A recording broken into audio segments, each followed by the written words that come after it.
So I'm Alan Dill from Gale Force Winds, and I got to tell you, it's an absolute privilege to be here at the Canadian Manufacturers and Exporters Convention right here in St. John's, Newfoundland. We're embracing excellence. We're really looking at three big categories here today. We're talking about talent, we're talking about technology, and we're talking about technique. I love meeting the folks one by one, and on that note, why don't you introduce yourself, tell us what you do. Fantastic. I'm Heather Crochetiere. I'm the VP of Technology Adoption with Foresight Canada.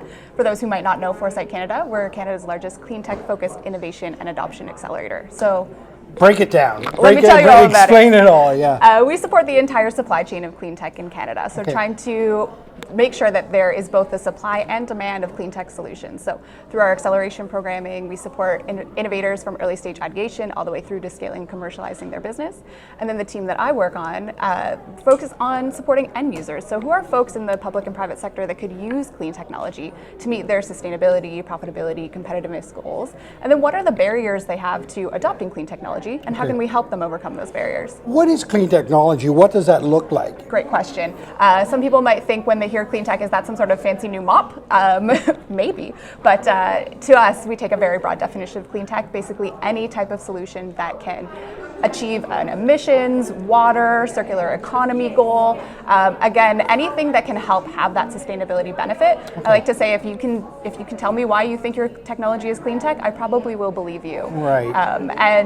We're not necessarily talking about brand new innovation either.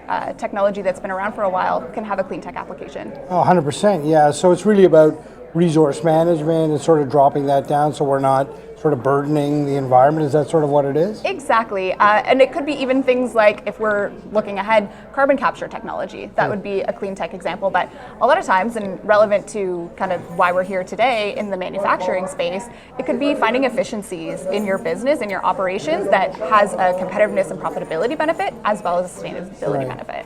Yeah, and you can find those efficiencies that you can generally sort of cut your costs, cut your resources, and all that kind of stuff. That becomes, as you say, a clean tech solution for sure. So you're here in Newfoundland, but the company is across Canada, right? That's right. We're fully remote, fully virtual, so we can support innovators and end users from across the country. Okay, wow.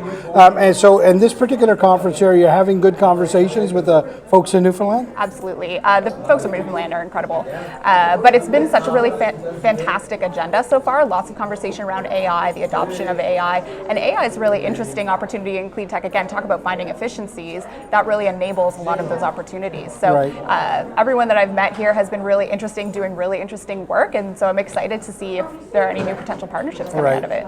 You flew by AI too fast, because I'm curious where you see AI and clean tech merging. Break it down a little bit more for me. Yeah, AI is interesting. When people talk about it from a sustainability perspective, a lot of the rhetoric is around, the energy use, the water use for the data centers, and those are real issues that need to be addressed. And as we see kind of the processing efficiencies develop, it's going to be very interesting to see where that goes. And there will definitely need to be clean tech solutions to help with finding those energy efficiencies and circular water opportunities, those types of things, to reduce the benefit of the data or the impact of the data centers.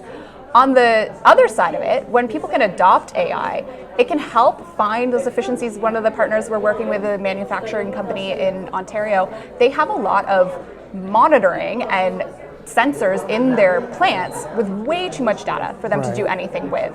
If they could use an AI solution to analyze that data and find those operational efficiencies, it can really reduce energy use and potentially reduce their carbon emissions. One of the big themes that they're talking about here are indeed techniques, right? And we talked about talent, we talked about technology. The technique thing, though, that continuous improvement, that always looking to do things better, that speaks directly to what you're looking for, isn't it? Exactly. It's looking for those opportunities in your operations. It doesn't necessarily need to be a big capital investment, but can have that direct sustainability benefit. Yeah. Do you find people are embracing the whole clean tech conversation? I am. It's one of those things that there's a lot of different ways to tell the same story, right? So when we talk about clean tech, for me, I'm passionate about sustainability. So I want to hear about the carbon benefit. I want to hear about the water benefit. But I could easily tell you about the same technology and talk about the money you're going to save. And so it is just about finding the right solution for the right use case, Right. and it has a lot of different benefits. Yeah. A lot of folks have been talking, it's been an interesting year in the sustainability space, but we're finding people are just weaving it into their operations. Right. You don't have a sustainability team over here anymore. It's just, It's that's baked becoming in, the right? new business as usual. Yeah, it's just baked in now. It's part of what we should be doing. It took a little bit to wake up and realize, okay, maybe we've got to do business better. Yeah. But I agree with you. I think it's just baked in now. That's that it. must feel good for you to know that it's just baked in now. It does. And, we're not there yet, but people they get it. They know that it needs to happen, and that's where we hope we can be helpful.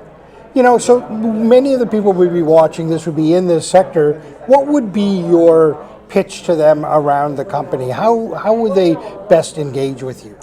Get in touch, and a lot of the services we offer on the adoption side are very tailored. So let's have a conversation. Where are you at in your clean tech adoption journey, or your sustainability journey, or your profitability journey? If it's about kind of identifying the opportunities, we can help with that. If it's about finding the right solutions, we can help with that. Is it about piloting a solution? We can help with that. Let's just have a conversation and see if there's an opportunity to collaborate. An incredible company, an incredible offering. Thanks for being on the show. Thank you so much.